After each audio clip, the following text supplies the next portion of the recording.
Informasi soal penanganan kasus kecelakaan kereta api kita bergabung melalui sambungan Zoom dengan Kabid Humas Polda Metro Jaya Jakarta, Kombes Budi Hermanto. Selamat siang Pak Kombes, semoga sehat-sehat selalu.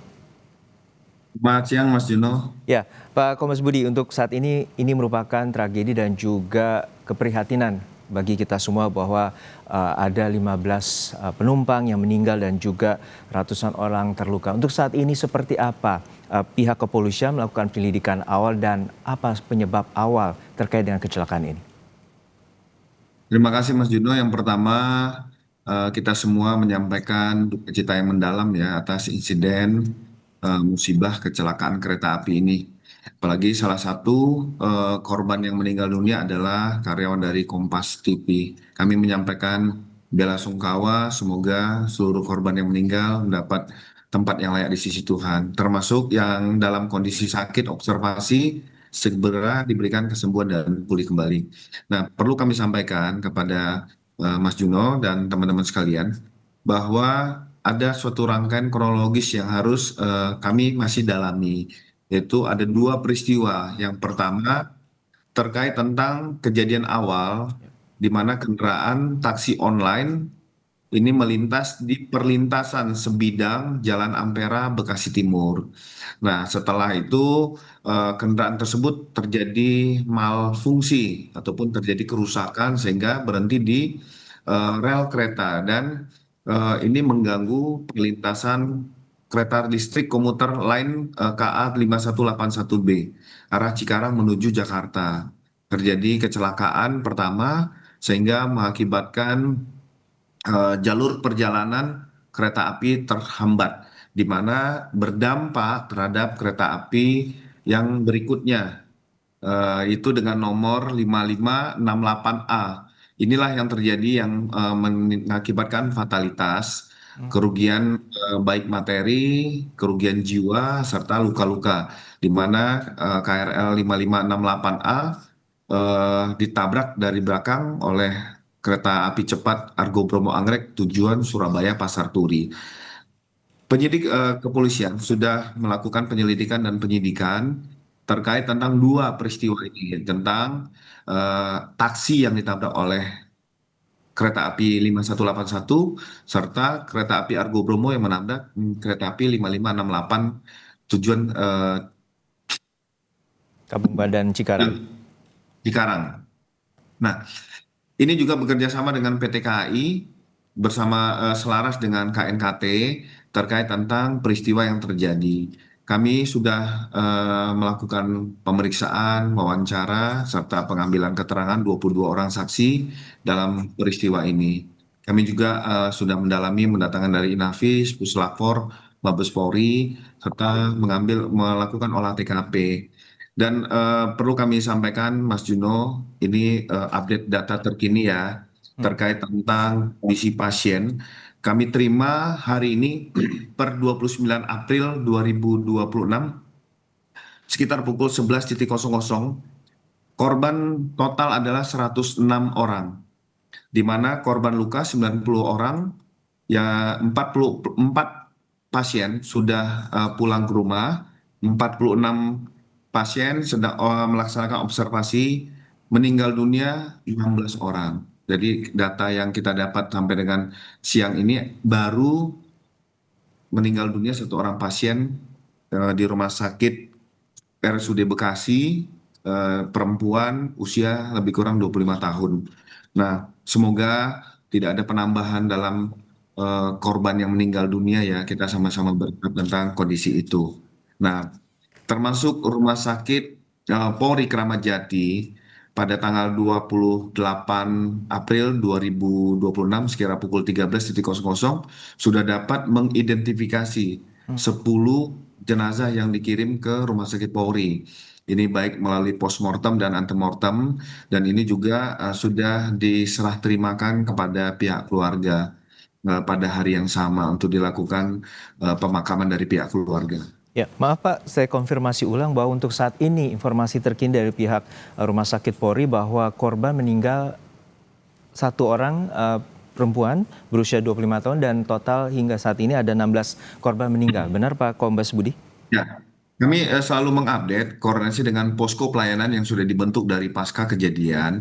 Ini mendata tentang seluruh pasien, baik yang dalam kondisi luka ringan sampai dengan luka berat, termasuk pasien-pasien yang sudah berada di beberapa rumah sakit, termasuk update terkini. Nah, pukul 11 tadi kami mendapatkan update bahwa ada satu pasien di RSUD Kota Bekasi dinyatakan meninggal dunia pukul 11 tadi.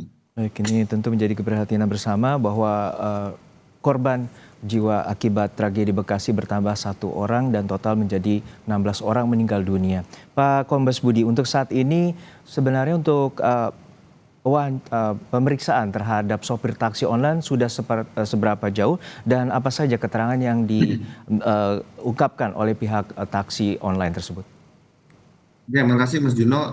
Hari ini untuk kegiatan pemintaan keterangan supir taksi online baru akan dilaksanakan, termasuk dengan beberapa orang masinis kereta listrik dan kereta cepat Argo Bromo Anggrek juga akan dilaksanakan permintaan keterangan pada hari ini juga. Kami akan melakukan update apabila nanti akan ada hasil dari proses pemeriksaan tersebut. Baik. Dan kami juga akan, tim penyidik akan mendalami apakah dari kealpaan ataupun kelalaian ini mengakibatkan luka sampai dengan hilangnya nyawa seseorang. Ini juga akan harus kita dalami ya secara komprehensif, mulai dari olah TKP, pemeriksaan saksi-saksi dan barang bukti, serta dampak yang terjadi akibat dari insiden tersebut.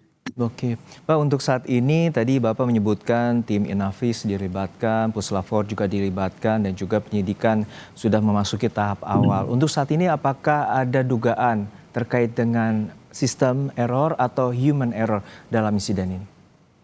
Ya, nah ini merupakan yang akan didalami dari Inavis, termasuk dari Puslapor Mabes Polri. Apakah ada jaringan komunikasi yang terputus? Apakah ada sistem yang eh, terhambat sehingga komunikasi antara pengawas dengan masinis ini terjeda sehingga kereta api cepat Argo Bromo Anggrek masih tetap melaksanakan perjalanan menuju Pasar Turi Surabaya. Ini masih kami dalami, kami mohon waktu kepada teman-teman semua masyarakat terkait tentang proses penyelidikan yang dilakukan oleh Polda Metro Jaya. Pak Kombes, untuk saat ini tentu perlintasan sebidang di Jalan Ampera diduga pemicu awal sebagai penyebab kecelakaan, terutama taksi online yang mogok di wilayah tersebut. Apakah perlintasan sebidang ini juga saat ini sudah ditutup permanen atau seperti apa kondisinya? Ya, jadi perlu kami sampaikan Mas Juno bahwa ada surat Peraturan Menteri Perhubungan nomor PM 94 tahun 2018 di mana pembangunan, pengelolaan, pengamanan perlintasan sebidang merupakan tanggung jawab bersama, baik itu pemerintah pusat, pemerintah daerah atau badan usaha sesuai dengan kelas dan jalannya.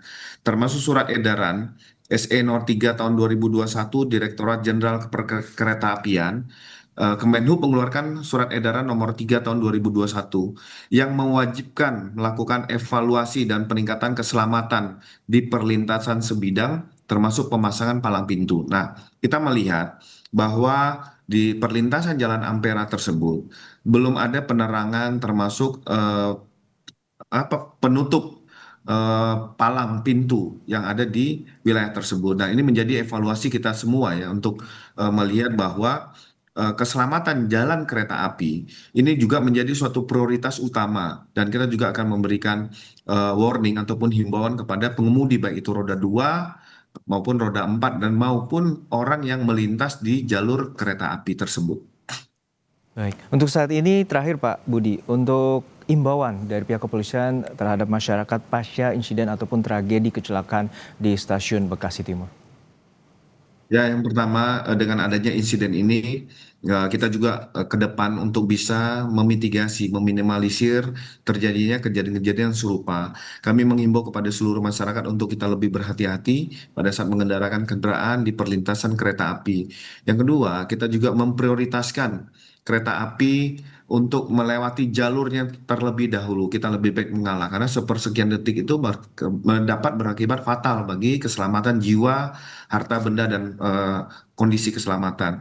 Dan kami juga memberikan himbauan kepada seluruh masyarakat untuk kita sama-sama menjaga empati, tidak memposting, tidak menyebarluaskan foto-foto korban ataupun tragedi ini karena ini akan menimbulkan dampak psikologis yang panjang ya bagi keluarga korban yang kita ditinggalkan, termasuk traumatik bagi korban yang dalam kondisi pemulihan. Kami mengajak itu untuk baik di ruang digital kita juga lebih tertib dan kita sama-sama menghormati.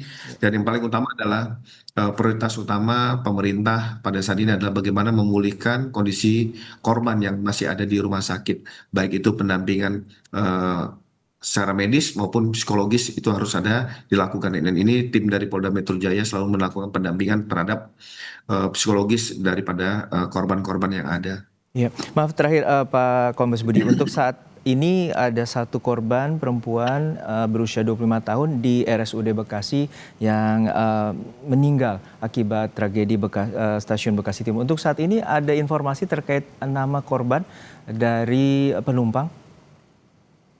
Untuk sementara kami menyampaikan inisial untuk kita menjaga ya Mas ya. Baik. Dengan inisial saudari MA. MC, mohon maaf, MC usia 21 tahun.